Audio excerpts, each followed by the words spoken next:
was raised in Florida. Like Jersey was like I was born and left. And then I was raised. At what age did you leave New Jersey? Like 5. Okay, so very unimpactful for us. But then Florida, when did you move from Florida? 20, when I was 23. 23. Oh, so you're a man. So, I'm paying rent at that point in my life. So what was the last thing you were doing in Florida prior to coming? Dude, I was working for a producer, and he had a production company. And I worked in his development department, and then For porn? no, for like stuff out here. Okay. It wasn't like the valley or something. Like, here's the thing. So I was working for him. I wanted to come to California. I was walking in a place, like a shopping center in West Palm, and I was approached by a guy. So is that where you grew up in Southern Florida? Yeah. So a guy approaches me and asks me if I am who I am, and I said, yeah, and I don't know what it was, who he was, and they showed me he was from the FBI, and the producer guy I was working for was being accused of doing something, and I found myself in federal court in Ohio, and I was just like, I need to get the fuck out of here. Because I could have sworn in that moment that I was in a real thing, working at a real place. But then I was flown to Ohio to appear in front of like a federal grand jury. So the FBI physically flew you from Florida to Ohio. And picked me up in the airport. When you were at 20? 23, 22, 22 years old. So 22 years old, you're working for quote unquote production company person, right? And then you get approached by the FBI and say, come to me, motherfucker. Yeah, We're off to Ohio. We need you to testify in front of a grand jury. Okay, so what was up with the guy? Why was... I don't want to get into schematics. Was he into the production at all, or was it total... Well, allegedly, he was sort of big time out here, right? And then I was like, okay, I'm gonna go to Florida. I'm gonna do the same thing in Florida and like boost Florida's like film company. And he came out. It was big news because he was like a successful guy out here. But I come to find out he was sort of kidnapped, and he didn't know anybody was like he didn't know, or we didn't know he was kicked out. We just thought he was trying to do something.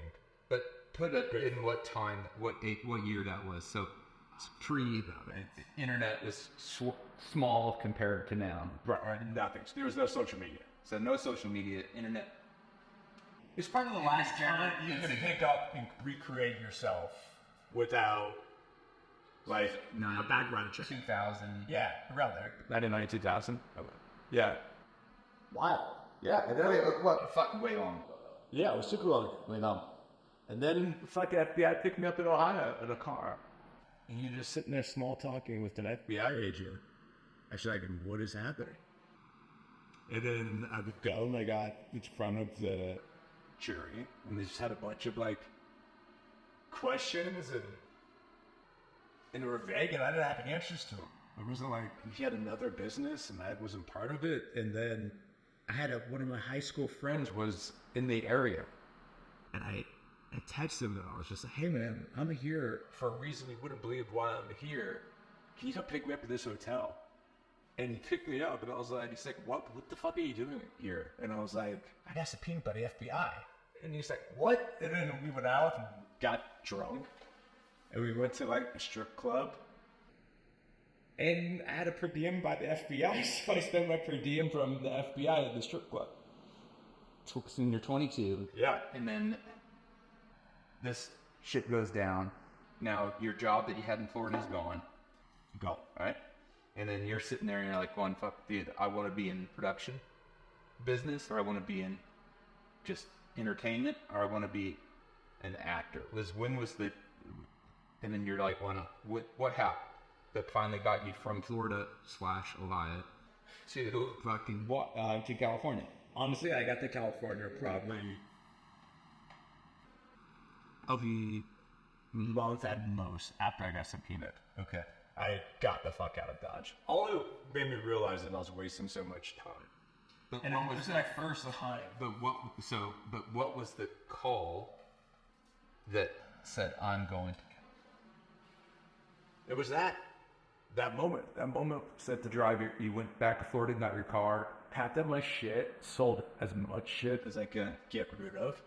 I was all cash, and I drove it out. My dude's out of 1999. Yeah, it was all cash. No, it was like 2002 at this point. One-ish around there. Okay. And it just came out. Driving. Drove from Florida to where did you land in LA? Or LA? A little place called West Hollywood. Little place. Okay. So West Hollywood, I bumped out little running from Miami. Okay. Got a job selling shoes. Fucking dude, literally stopped shoes overnight because they would feed you overnight. So if you stopped the bottom floor basement of the shoe store, they would buy you pizza. My manager was kind of cool. She bought me 2 pizzas, one to eat on the day and one to take out. So I would eat fucking Domino's like 3 out of 7 days a week. Comfortably Domino's. So Domino's diet, stocking shoes, West Hollywood. And then that shoe store became a restaurant. That restaurant was the first date I had with my wife. That same restaurant, okay, wait for it. That same restaurant had a billboard of my show out the front of it last month. So the same space, I would eat Domino's pizza While stocking shoes. while stocking shoes and watching Sunset Boulevard. People with friends and people with money that I hadn't either at the time, and nobody to hang out with and no money to hang out at any place. I would just watch from that window with Domino's. Same space. First date with my wife. Same space. The billboard goes up. Same space. I have dinner with my wife, 2 kids, and billboard. I don't have like a home in my life, like back in Florida. I don't have like that one bedroom or anything. But that one space off Sunset Boulevard is the closest thing I have to like a childhood bedroom that stayed untouched. No. It's like that particular space. It's gone through each one of those significant points in life, and you got those memories. Oh, burned in my head. So, the new show and the kind of timing, that was fun because we were chatting right before it. So the timing, or I would have to jet bullshit. yeah, it's like you got Hollywood in disarray for X amount of time. You've got this show that's fun, that's kind of not knee bending to conformity and a lot of the stuff that society was pulling to do. Yeah, everybody to do, but fucking certainly Hollywood. And it comes out the break open.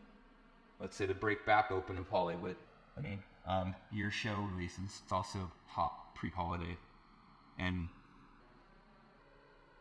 I thought, from what you described, how you described the show, that it's fucking great. All these things that, in many ways, we're not supposed to do, or people, it's in defiance of like conformity here, where society's doing 10,000%. right. Yeah. And then talk about the instant response and what your expectations of that was. It was the first response we got. Show came out. First response was a very ugly review from a very, like, uppity news outlet. And I believe they kind of cornered themselves in a space where it's like they can't like our show. If our show made them laugh hysterically, everything they wrote prior doesn't mean anything. So now everything they wrote prior, our show doesn't conform to that. So they have to stick to their, like, guns. Otherwise, they lose. And how long had the show been out for? Or how long was it? 4 to 7 hours. Okay, 4 to 7 hours. They wrote this. Right, right. And how many episodes? 8? 8. Okay, so you couldn't even fucking watch it unless they pre-watched them to even write them. And they hated it. And somebody else... But they again hated it without even watching it because of what their pre-stance was on A through Z fucking topics. So you could not have, like, a very strong kind of woke stance and like our show at the same time. No. But so this particular reporter and article was like very much like, it's all tits and it's all dick jokes and people being fucked up. And there was one more review of it which was like kind of the same tone. And I had a conversation with the guy. Instant. And I had a conversation with the guys. And everything they were saying, like, just to me, made our show sound cool. And I was like, I said, like, there's something here that makes our viewers, like, kind of vouches for what we've been saying our show is. Because the establishment is sort of against it. Street cred. It's actually street cred, yeah. It's like, and some of the things they say is, like, almost advertisement. Like, some of the things are like, if you love, like, penis jokes and drug-induced comedies. And we're like, yeah, everybody loves penis jokes and drug-induced comedies. And I was like, how do we use this? And to their credit, and to everyone's credit, they did the thing you weren't supposed to do. They took every kind of scathing thing from other outlets, put it together, and they're like, they say we're this. And they use it to our benefit. Mind you, we're like almost 7-8 weeks out. We're still top 10 in a guy show. Like, it's a hard R. It's like, this is not a family show. You can't get like a lot of people to watch this because you got to kind of watch it in small batches. You know what I'm saying? Like, you can't watch this on a plane. You can't. Like, you have to watch. You have to really want to watch it. And we lose kids, and we still got. I mean, we're at 200 million viewing hours right now. Mm-hmm. And that's a very, very anti-establishment kind of series. It's a return to our old glory, man. It's super bad. It's like knocked up. It's For You a Virgin. It's Hangover. Which shows the lack of treating adults like adults. Well, yeah, and even it's like one. It's funny because it's funny. It's not funny within a structured, let's say, this is what we want you to not do. Here's the rules to follow. It's like when it's fucking funny because it's just fucking funny. And like, it's unexplainable funny. It's like when everybody finds things that are slightly uncomfortable and saying things that we're not actually, supposed to say. Funny. Comedy is things we're not allowed to do. It's the naughty stuff. It's like, I don't know. We're really, I don't know. Like, honestly, Josh, it was one of those things I read. I was like, they're really not going to do this. And then they told me how they're going to end the season. And they're like, spoilers if this goes over. But they end the season. The guys come up to me like, so the last shot of the series is McKnight finally gets the cone. Because that's the first setup in the first episode. And I laughed. Because I didn't believe they would actually end something this expensive and this big with a guy climaxing as like the final thing. And I thought they were just full of shit and just kind of joking about. And we kept going and shooting. I got the last episode and I read it and I walked out onto the floor and I looked at the guys. I'm like, we're really doing this? Like, we're really ending it this way? And they're like, fuck yeah, we are. And I was just like, oh my God. So are these the guys that, put this together and wrote it? Are they unique? Are they different? Or is there an underbelly to Hollywood that's been kind of suppressed?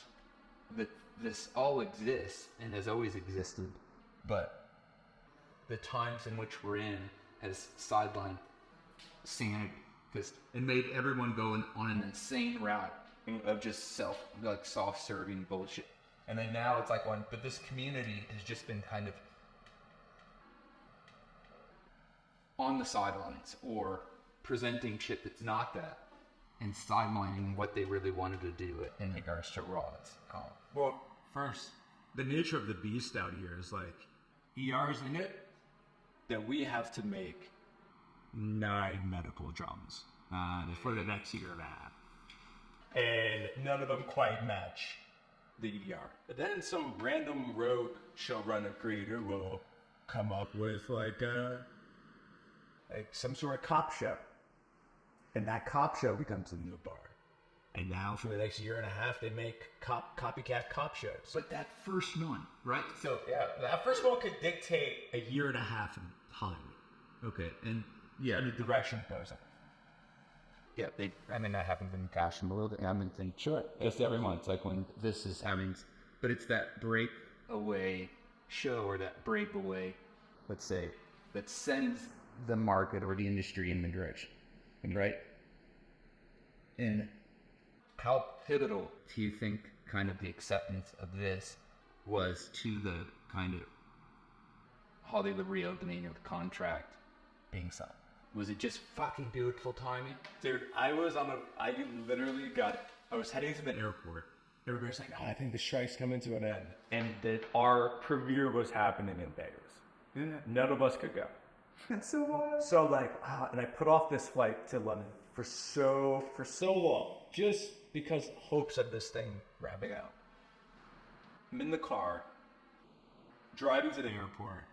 I get the text. 6:45 at night. 7 o'clock at night. It's over. They're in Vegas doing the premiere. I walk into the airport holding a bag. They're like, oh, it's done. Like, the strike's over. Vegas. What the fuck do we do? And I think our finale song that's used in the show was playing in the airport at the time. So I walked into the airport to this song that's in the finale scene and started recording a video for my showrunners and castmates of the song playing as the Shrek ends, which is a celebratory song and the climax song. As it ends, going to go do this. And then we come out and then we premiere. And it's like quiet. You know, because nobody wants to be the first person to say, like, this risque thing is awesome. So you have to let all the bad butts happen. And then just like anything, like, it started to come in like a little grassroots. People started like just slow build. As it's happening, we premiere at like 9. And then the next day we're like 7. And then 2 days later we're at 2. And then we're sitting at blood. On that point. I mean, that's an week, right? 3 days, 4 days, 3 days. Wow. And that's a big deal. That's a number 1 on Netflix. That's a 260 million people. Like, it's fucking nuts. And then, so because you said, where did it touch really? Instantly, it was like hot in Ukraine. It's like first 24 hours number 1. Yeah, but then like the U.S. it's number 1 now, right? Yeah. Now it's not number 1, but It was for a test time, right? And then how did it do in like Asia? it's a good question. Was it number 1 in 64 countries simultaneously, which is amazing. It'd be interesting to see how it did in Japan, just because wild language there.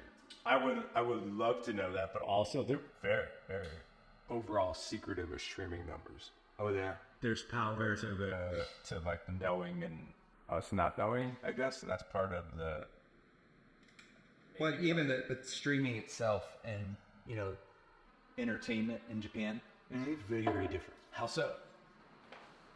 Well, they had DVD stores up to 3 years ago, right? You're still buying DVD. You go on. I think you can appreciate it because you're in entertainment, but like you go to Japan and you'll stay at the Peninsula, that's what hotel, right? and there's 5 stations. Wow. Right? And you go to any place in the U.S., rental underwater, right? And you've got Netflix, Prime, all these things dialed up. Yeah, it's built into your that's what I mean. So you've got thousands of options, entertainment-wise. And you go to Japan, you go to the largest, parallel to any large city, if not the largest city in the world, Tokyo, and you go to one of the nicest hotels in one of the largest cities, and those fucking 5 stations. And what are they playing? Like one station or 3 stations have American TV on it, and it's like From what year? bad, like from 10 years ago. Okay. Sitcoms. I don't know. Big Bang Theory. No, I wish. It's like that would be an upgrade to what I saw. It's like 2.5 Men. it's like it's action drama police shows. Okay. There's like really bad ones for like 1999 or something. And it's like, and that's what it will have a run-in of. Like, yeah, it's like, I'll go to some tangent. Make it so you're incapable of it. We're incapable of using it. Because I'll start using fucking. I'll describe something in a way that's socially acceptable.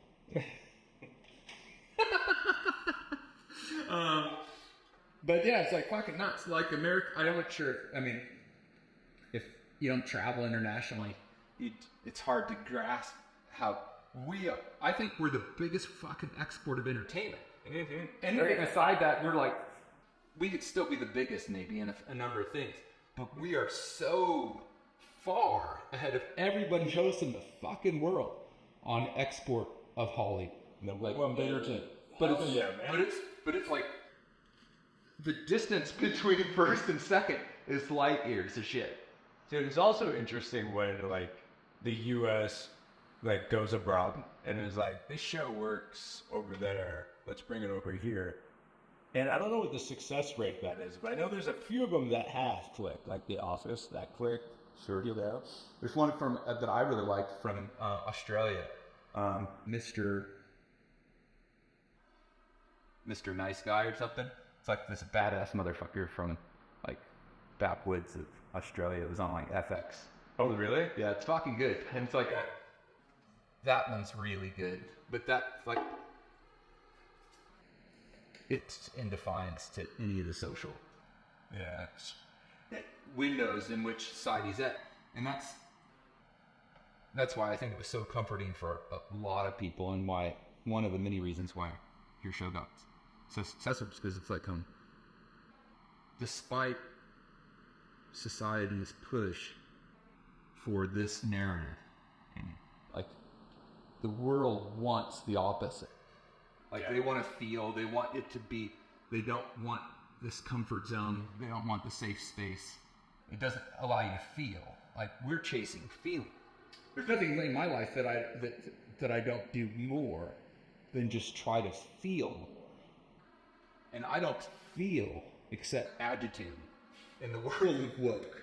I just am agitated. It's nothing. I don't feel excited. I don't feel motivated. I don't feel like fucking in love. I don't feel anything. So like woke is like dulled, fucking like the woke is a stupid word. I don't have to say that again. What? No, but it's a dumb word. It's a dumb thing. It's. I don't even know how to explain it. But that. Here's what it's like on that chasing of feel, and then chasing things that make you feel, make you smile, make you fucking laugh. Yeah, it's like when's the last time? Like that's the thing I loved about this thing, was that it makes you scream 2 ways. It makes you scream like, oh, like that's disgusting, and then it makes you scream laughing. But it's unpredictable, and everything's kind of become predictable, because if you don't go predictable, then you're brought with like, what are you doing? This is terrible. It's not right. But there is like something happening with like predictability has to be the norm. And if you are unpredictable, you're sometimes shamed. But if you're unpredictable, you can sometimes be acknowledged and and scene for it. But you can also change the direction, right? So that direction change of, from a bunch of medical shows into a bunch of whatever it was, that change was because of somebody doing something unpredictable, right? So that you don't change direction without that unpredictability. Okay, so you've seen the show, right? Yeah. The guys who made the show originally had the show at TBX. At TBX, yeah. And the way they would talk about it amongst each other, and what would change from a PBS direction completely? But what was the like? Did they just sit there and say this isn't fucking gonna work? It's gonna be stupid. They knew there was a better version, but they would have to break a deal, and that's scary for people in the business. Like, hey, you're putting money in fake behind this. I don't want to do it this way. And they're like, there's a better version of this, and this better version, we know it, and we can't do it this way. And they had the balls to be like, let's take it out, and let's bring it someplace else. And they brought it to Netflix, and Netflix said, we'll give you complete freedom. Like, go look. But how many years? So I remember I was actually in Malibu, mind you, riding my bike on the PCH, and I get a message from you, and then I get a message from the person about the boots. I was here. I was actually in Malibu riding my bike. I was trying to get my character to wear your boots because he was wearing cowboy boots through the whole thing. So fucking funny though, because it was literally like I was in Malibu and I get a text from you, and then I'm like, I might pull over on the side of the fucking highway. I was angling so hard, but the only problem was I didn't need one pair. I needed like 6. You needed 6 pair, and you needed them within like 3 weeks. Yeah. And your stuff is all custom, and it was like, I looked at them as the only thing you would have possibly gotten was like my personal pair. Yeah, which would have been good for me, but terrible for the stunt dad. Yeah, wasn't fucking work. But you need your hero pair, your stunt pair, is a brand new pair, and then like your dusted up pair. Okay. But I was trying it. I wanted him to wear your Star Spangled Boots so fucking bad. Yeah. And I even was contemplating asking the wardrobe guy, can you just get me something similar till they come in? And then it was just, these orders take, and that night they finished up. It was also like the shittiest production time in history, because we're like whatever, 6 months into COVID, where it's like all this silly shit's happening everywhere in regards to manufacturing. We got to get him in those boots next go around. Yeah. We have to, because the guy loves America, and the idea of investing in big fucking high end American boot. That's fuck you, I'm American boot. Big fucking eagle on the back. Yeah, dude, with the stars on it. That to me is my character in a nutshell. Super fun. That's it. That's why you were literally the first, when I saw the guy in my head, I was piecing them together. I started with your boots. And I was from your boots up. And then I was and this. And I was you have to call this person and get these boots, because these are McKnight's boots. But we'll get them. We do another one, we'll fucking get way ahead. That was fun. I mean, that was the funny memory. Funny memory. Fuck you, I'm American. Here's my high-end boots. Big red, white, and blue. Oh man, it's so good. So good. So, are you ever gonna open stores? No, but one thing I am doing, which if you're around and you like Bozeman, right? Mm-hmm. So I'm gonna do the first kind of trunk show in Bozeman on February. Next month? Yeah, 7th. So it's in the middle of ski season, which is fun. My friend is an ex-pro skier, Keenan Pickett. Right, he's older like me, but he's friends with one of the top restaurants in Bozeman. And when you center in on the directions, what? No, I don't really do anything that's. When I want to do something, or if I do anything amongst the things I want to do, they all end up not being normal or like the person that's done some things before me in regards to fashion pop-up trading.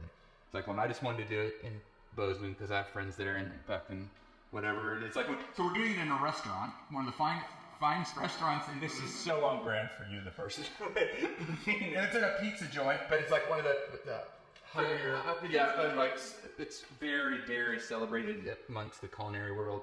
Top chef, and it's only open at night, so we're gonna open up as a pop-up / trunk show from like 1 in the afternoon to 4, and have like pizza and drinks, and That's so good.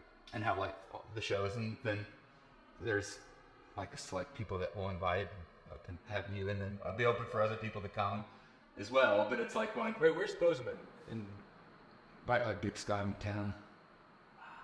Say you get the Diamond Cross Ranch guys out. So that's what we're already. So each one of these places that I want to do one here. I do. I just don't know where. I want to do one in Jackson Hole, and I want to do one in Park City. Those are because those are just the places I like to be at. See, I love Park City, I love Jackson Hole. I mean, would you do it at Diamond Cross? I don't think that like one lightly Super low. Yeah, and it's I don't know where. Like in Malibu, I don't know. There's like in Park City is also like we know some people that own like the best restaurant. And it's like I don't know what about it. There's like restaurants or art galleries or something that is like I don't want to do it in like I want to do it in a hotel like in Tokyo, like Peninsula or something, where it's just like one doesn't make any sense. But that's why it would make the most sense. Sure. I fucking love that. It's like on motorcycles, skiing, fucking hunting. Dude, Off the main strip of Jackson Hole. Is there Main Street? Yeah, there's so many artists in Jackson. And so many places in Park City. Yeah, dude. Like, so many. Yeah, but that's cool, man. That's very much you as the person. Yeah. It will confuse other people, but that's only because they don't know you. Yeah, But- and that's, well, thank you. I'm glad that that's the perception. Because it's, I guess, the reality is that, right? For sure. It's just not fucking fun. It's like, I want to do things that make me feel and that are fucking fun. Mm-hmm. And if it's fun to do fucking something like that. We decided to do this as I was driving to Malibu. Really? Yeah, I was on the phone with Keena, and I was like, this is what I want to do. It's fun. And I was like, well, I gotta find a cool place. It's like, well, Blackbird, which is the restaurant. It's like, they love your shot. You own it, loves it. And I was like, fucking ask him. And they're like, well, yeah, they want you to do it. And I was like, well, fuck, done. Amazing what like a long road trip phone call can do. Fuck, It's the best. yeah. That's one of the most overlooked things about solo road trips is that you reconnect and you have the opportunity and time to one, be creative and free, and have like the time to like really let something resonate. Like if you're on your phone, the conversation can last longer. Absolutely. After the conversation ends, your mind can wander down that road more. And that's something that's we're missing out. I think that's a beautiful thing about a long solo trip. Yeah, that point of reflection and that kind of dead time where you can, have those conversations with people that you've been, whatever, you're busy with stuff that you shouldn't be busy with, fucking showing phone, minutia, fucking normal day, but it's like we're set in that place where you have all the time in the world and you have no way to just easily exhaust that time, right? It's like, as soon as you stop, have an extra moment, we instantly look at our fucking phone. Yeah. It's like when the phone is the fucking devil. The phone needs to be removed. And I don't, that's again on this. I drive too fast. I fucking don't follow many of the rules when I'm driving or riding and all these other things. So it's like when I can't really be having my blind ass fucking eyes writing long text messages or sending emails, and it's like, why don't even bother? It's like when the phone goes away, there's two really romantic things left. One is traveling on a plane by yourself abroad. That quiet time of reflection and like kind of like planning or appreciation because you're so far away from everything. Gratefulness. And then the long car ride by yourself. Those are kind of like the two last really romantic things I think I have in my life. Where the car ride could be like, what am I manifesting next? What is it that I really want? Who do I really need to speak to at this time? Where I'm in this state of mind, where I'm in this like mindset and my heart's space. Who do I want to speak to right now? And it's interesting when you pick, because you could pick somebody you only call during those times. And that's an interesting choice. And like, that's interesting perspective on that dynamic of that person. So looking at that, what was the last time, whom did you call? You even? Yeah, it's a good. Okay. Yeah, that's a trouble. Like it's a troubled path, but still, that's a good thing to reflect back on, even if it's an inner self-reflection. Oh no, I think about it. It's like, but that time alone is something I cherish. Of course, right? Yeah, but I travel alone a lot. I have for over 30 years. In it, right? So I traveled the world on my. You go on journey trips. Yeah, proper journeys. Proper. I'm off on my own with no support, no one to call, no one that's going to kind of direct me while on the adventure. You're riding motorcycles in Japan in the mountains. Yeah, that's a journey. Like some people, that's like a bucket list moment. That's sort of your annual personal tradition, which is interesting and also fucking amazing. That you do something that for sure is several dozen people's bucket list. And just once, I want to do that once. And you're like, oh, it's that time of year. 3 years. Yeah.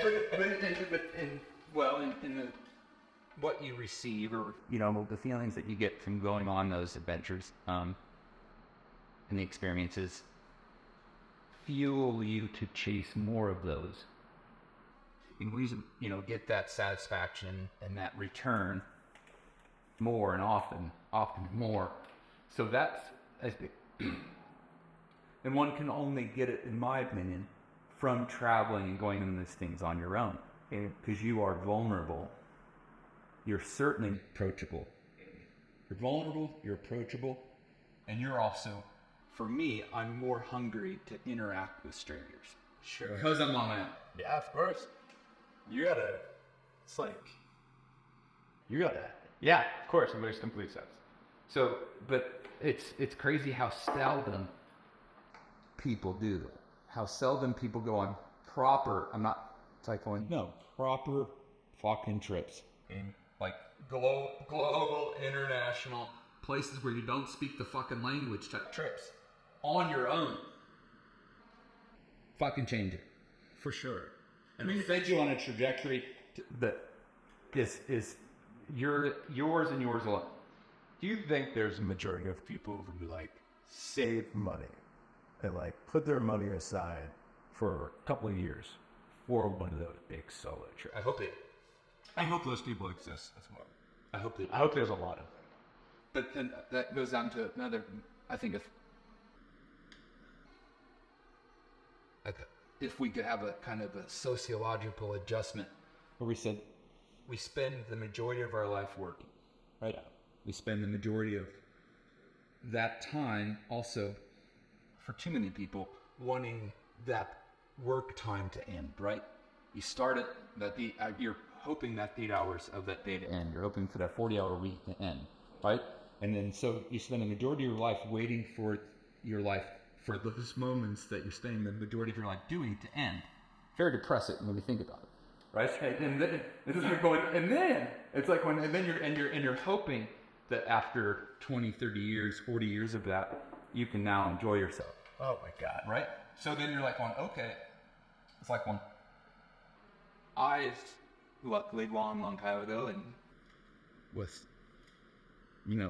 not, I'm sure, financially, I don't have the things that I would have if I went down that road. But who gives it? But it's like when I want to have that feeling that I imagine people would have at the end of that 30 years of work. I want to have that every fucking day. I want whatever I'm doing every day to give me that feeling, right? And to get that response. But I don't want to ever wait to enjoy myself. Postpone the fact that if I do all these things, I want the end. I want what everybody else is working towards for what they hope to get when they retire. I want it when I'm now 40 fucking 9. So it's like, but again, it's like I'm fucking already old. But it's like, but I've lived with that being something I want daily. And since I was in my late 20s. You do that, though. 100%. Yeah, most of the things I do. But then it's like and then after you start doing those things and receiving that, you know, what you receive from doing that in life, it's like when you also, your threshold of getting it, essentially go up. It's like what your satisfaction of that Domino's pizza, right? Right. It's like that was probably wildly satisfying. It's fucking lovely, right? And it's like and the fact that you had a gift. Yeah, you got 2 Domino's. It's like when I get to have Domino's 2 times in a row, fuck yes. And now you're like going, okay, that was that progression. It's like progression is fantastic. Like the hunger and what you strive for and what you end up achieving, and then all the experiences that come from that progression. That hunger for what's next. That hunger for I was satisfied with Domino's pizza. That doesn't mean I have to sit in that level of satisfaction with that pizza forever. It's like, no, I did. Now I want this. And I want that. And after you've accomplished that, I've been fucked. Oh, like, oh, I want that. Oh, I want that. But that's not a bad thing. It's a good thing. It's great that the hunger outshakes. Yeah, drive is amazing. But those experiences, each one of those experiences in the white kind of that came in your face as you described that shoe store where you had pizza and watched this world that you eventually end up being part of. Right? And you saw this place that went from where I stocked shoes and ate Domino's pizza to a restaurant to now the place where you met your wife that you love and you had 2 children with, right? So the place where this show that's fucking fun, exciting, big deal in Malibu is right above the same fucking joint. It's wild, man. I see neat. That's a fucking neat story. It's very cool, man. And there was a day, it's not me. Like, I stood there with my kids, and we were looking at it, and like, I can't, like Josh, like, that sidewalk we were standing on, I would lug a sail, a sheet rack out, a roll it out. And that sidewalk, in the morning, I would swap the shoes from the day before. So when the sun fades the shoes, they match. So you don't leave one shoe out the entire time. One shoe's like kind of faintly the color, the other one's the bright color. You keep swapping them out. What shoe brand was it? Kenneth Cole. No shit. Kenneth Cole, man. Kenneth Cole. Sunset Boulevard, man. It was a very special looking. That view is like. That view is my true adult life. My true adult life. And how old are you? I'm 45. I'm right behind you. I should know that. Catch up. Yeah. I'm behind you, Dad. I'll never catch up, though. You got me, but no more sure words. Right? They are the increments apart forever. Yeah. I remember, like, how... What did I see of yours? How did you come onto my radar? And I think it was... Had to be Instagram. I don't know what jacket it was, but there was a jacket you made. I still have it. I don't know. It was my first one. And I ordered it. And I remember it coming in. And I was in Vancouver at the time. And it came in this like big fucking strong box. And I was like, oh, all right. I was like, you know, it's good so far. And I open it up, tear it open. And I had this super stiff jacket. And I put it on, and I was like, this is really, this is my story to break in. This is my jacket to break in. Because, you know, you buy shit that's already, like, it tells a story you already been a part of, right? With that jacket that I got from you, I was aware enough to be like, oh my God, when this thing gets loose, it's loose by me. It's loose by everything I've done. And I remember, like, same thing with the jeans. I remember getting it and being like, I'm gonna live around the house in it. I'm breaking these damn things in it. Like, it became like this weird, like, challenge, like, also like part of the journey of something you have for the rest of your life. And that's what I've noticed about your stuff is always, you can keep it forever. Like, it's not gonna fall apart. Like, it means something. And like, I could have that jacket. Remember when, like, we were kids, like, your parents would have like a cool leather jacket. And if the jacket was cool enough, you could get it. All right? You would get like, you get the old leather jacket. In your jackets in particular, I feel that energy of like, my boy taking it out of my closet one day. I feel that energy. I feel that energy of him watching me in it as a little, but like getting older to like where it fits him, and him hijacking it. You know what I'm saying? Like I feel it, I see it, and honestly, I would love to see it. It would make my heart happy because that's a generational moment. Also, like, it's my first father-son experience. My first time, you know, I didn't have a dad, so like the idea of like dad having something worth keeping and wanting themselves is fucking amazing. It's awesome. I feel that with your jackets. I feel it with your clothes, man. And I said that to you from the beginning. Yeah, I appreciate it. Yeah, I mean, I mean, nothing could make me happier. Yeah, I mean, I love stuff. Like, can you imagine the day when somebody has vintage Black Bear? Like, this round of stuff, the past few rounds of stuff. Like, I heard something that you like. It's called remembering the future. Huh. And it's remembering stuff that hasn't happened yet. But remembering, like, a world where people are wearing the stuff from now in the future. Like, really battered and beaten it. Where the denim is almost soft. Like, remembering that future of it being like first gen era. That's cool. Sure make me find that. Yeah. So, and I remember the first time you actually went through Seattle to where you were there. I came by your house. Yeah, it actually came to my house. Yeah. And just walk through, pick up a bunch of stuff. Yeah, you stocked up. on your way to Vancouver. Yeah. I was like, wait, there's no, I'm like, you're a person? And that's when I found out you were a one-man crew, and like, you did everything, and it blew my fucking head. It made me love it more, because there was like it was you. You're like, I like this, I want to see this, how do I make that? And you would make small batches, and usually gone, until you gotta get another batch in. And I like that. I like the personal connection of like you and clothes, and it's, to me it feels like a lost relationship. You know what I mean? We don't have relationships like this with people who make our clothes. I mean, name one motherfucker you got sitting across the table from the person. No, I didn't have that and have never had that with anyone. Meaning the fact that I was buying clothes from somebody I knew made it for the intention of making it for themselves because they wanted it to be what they drank.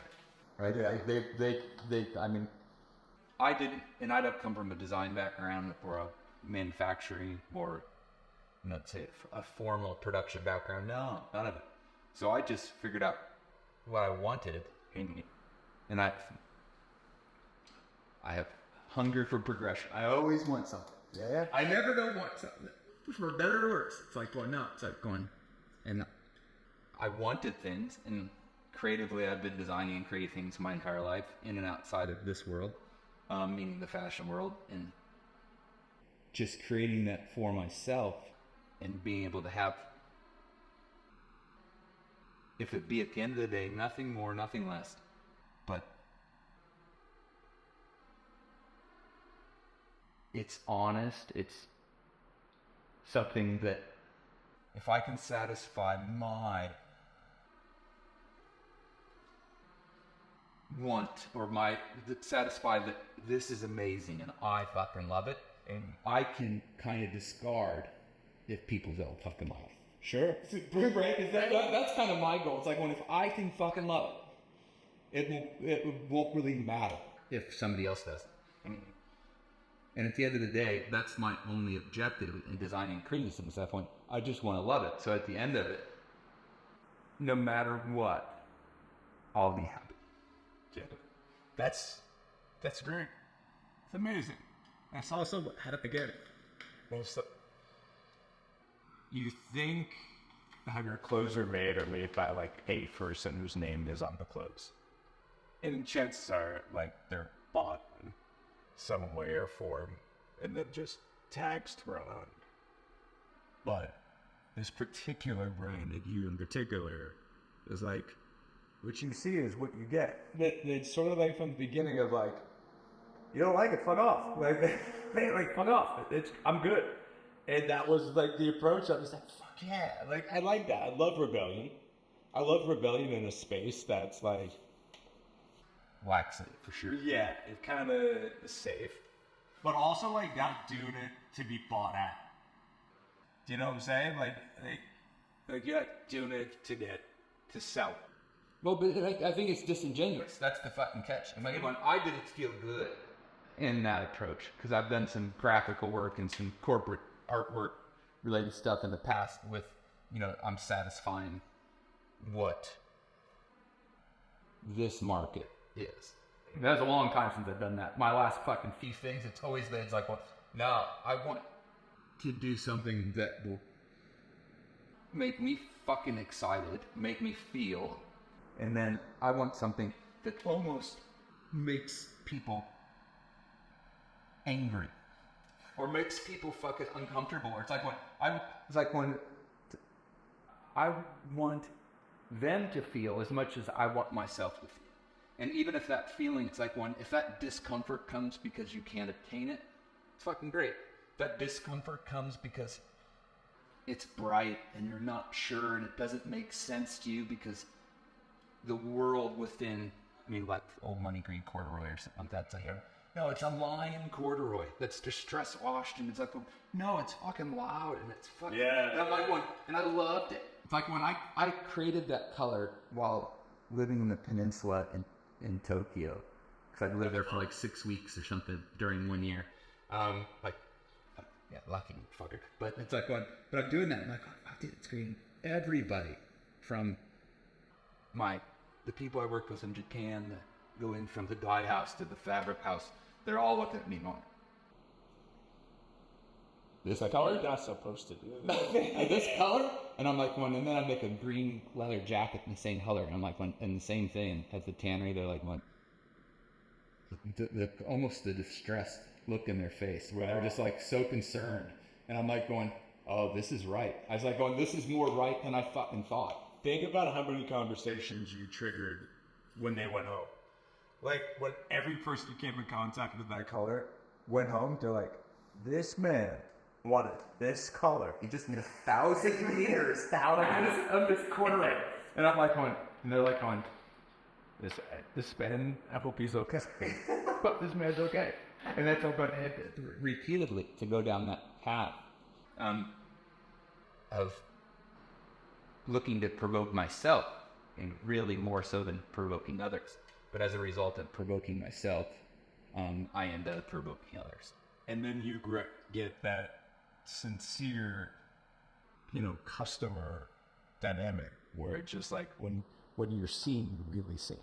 You're not trying to be outrageous. This is part of like like a painter goes through a certain style of painting.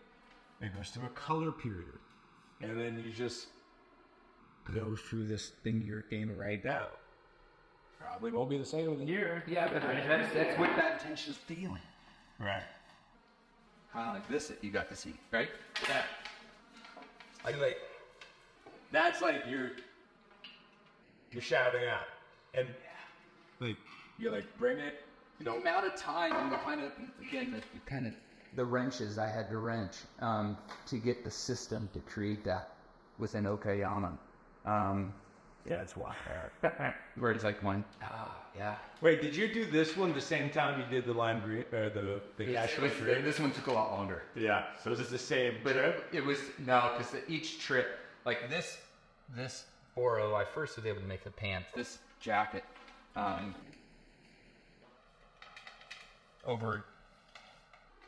think I've been in Okayama with the variety of people that helped me make this. That goes through a number of people's hands. A year and a half is what it's taken to kind of work out all the things that are required to put through to make it. Yeah, this looks complicated. This looks very complicated. I'm not in the fashion world, but I know when something looks complicated. Yeah. And it's like when I had this envisioned, thing that, articulating that through like the language, the wild language differences of Japanese and English. Oh my God, I can take into that account of it. Yeah. So you're dealing with fabrics and the stresses and watches and stitches and the changes of the different sizes and patterns. And you're doing that all with everyone else speaking Japanese, and I'm the only one that speaks English. And the catch is, it's like I don't speak any fucking Japanese. So the dynamics, and that's probably why I love Japan so much, is because it's so involved. And it's involved beyond language. Like, it's a lot of body language. I'll go ride bikes with my friends, and none of them speak English. And I don't speak any Japanese. I've interacted in Japan now for how many years? Are you doing that intentionally?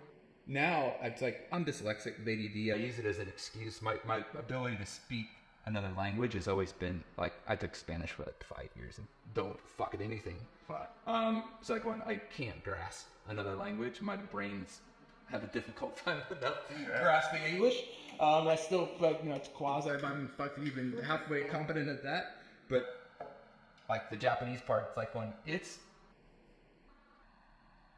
navigating through body language and navigating through others and kind of that vulnerability, and also I, in my own eyes, have looked silly so many fucking times in Japan because of my inability to communicate through sheer language, where you can get your point across just by saying something. I can't get my point across though. So how I will get my point across sometimes is comical. It's comical to me when I reflect back. I'm like, when the fuck did I look like such a cuss? So you're like, oh, damn. It's like the whole thing. It's like when you get frustrated and they get frustrated, but then having to push through that frustration of your inability to simply make a point across by simply saying it. I just fucking want. I'm gonna have to do it as a person as a result of it. It's like I'm able to read people. I'm sure better. I'm able to kind of show my expressions and the way in which it's not quite as harsh, right? It's a bit more articulate, sure. But it's navigating through this wild, How many years has it been when you gone to Japan? 7. Yeah, 7. At least twice a year, sometimes 3. Damn, always riding. And now we're riding. Even a tattoo, I have a tattoo, but I have the 100 hours. 180 hours. What is that process called? Tabori. Yeah, so in March, I think I have 5 days again in March. So you go there 5 days in a row? Well, on this trip, because it does get, like the first trip after COVID, I did, like, in 2.5 weeks, I did 12 days or something. How long per day? 3 hours. Shit. And that, like, my immune system was so shit at the end of that. It's like going and defied all it. It's that No, I was flying around the world in the middle, at the end of COVID, and I had an immune system of a fucking 9-year-old man because I'd been tattooed for 12 hours, or 12 days in a row. Like, it looks like you're taking subways through the biggest city in the world. And I never ended up with COVID, so it's like, when I have no idea if I had it or not, to be honest. Who gives a shit? But like, yeah, I mean, like, he doesn't speak any English. So I've navigated through, So does he do a drawing and then show you the drawing? No, if you just take it forward. Yeah, it's just total submission. Wow. And I'm not sure if it's really any other way in this type of tattoo where you're basically just getting, covered. It looks so painful. It's the opposite. I mean, relative to like gun work, where like Oliver Peck did this along our rib cage. He did it in like 4 hours. I'm fucking guys. Beast. Wild beast, but just fucking fast and hard. So, that relative to this, I mean, yeah, I'd say I was beat up in 4 hours. In 3 hours, it's like when I go in there, I have sushi in the subway every day before I go in there, I eat sushi, and then I leave and I'm going back in the subway. And your other life, the style of like Seattle to Japan, you, Seattle, you, Malibu, you, and you, yeah. Maybe go to Texas or fucking Montana or Wyoming. Bro, we gotta do Wyoming. I mean, I say you got it. Wyoming. No, but it's like when if you don't ride a motorcycle, do you? No, I used to, but I don't know. But even like Anaconda, Caleb got to go with me from like Butte, Anaconda. Let's say Butte to Anaconda, and then into West Yellowstone, and then West Yellowstone into Du Bois, but you go by Diamond Frost towards Du Bois, and Du Bois is a dumb little bag of shit. Right, it's like Charleston. And then into Jackson, and then you go out of Wyoming through the south towards the other exit towards Idaho. I didn't know I needed the Teton Mountains the way I did. I didn't know I needed it till I saw it. And I'm like, oh, I need to see this and be in its presence. Yearly, annual, yeah, it is. It's really something else, man. It's I agree. It's one of my favorite places in America. It's so special. It's so big. It's so real. It's like you get a little town, and then 20 minutes outside of that town, like you're in it. An hour out. One of the most beautiful places in the world. Yeah, it's unbelievable. What a gift that place is. Yeah, and they're friends with those guys over time. Yeah, Luke. So because that's not even relatively close. 30 miles, 40 miles from town. Yeah, it's almost an hour. It's like 45 minutes to town. Yeah. So out there, of course. Well, we could talk for fucking ever. Yes, we're just talking like this. So, how do one sign this off? Is what to think. I don't know. I'm glad I met you. Yeah, I'm glad I met you. I believe that. You come up next. Yeah, nice.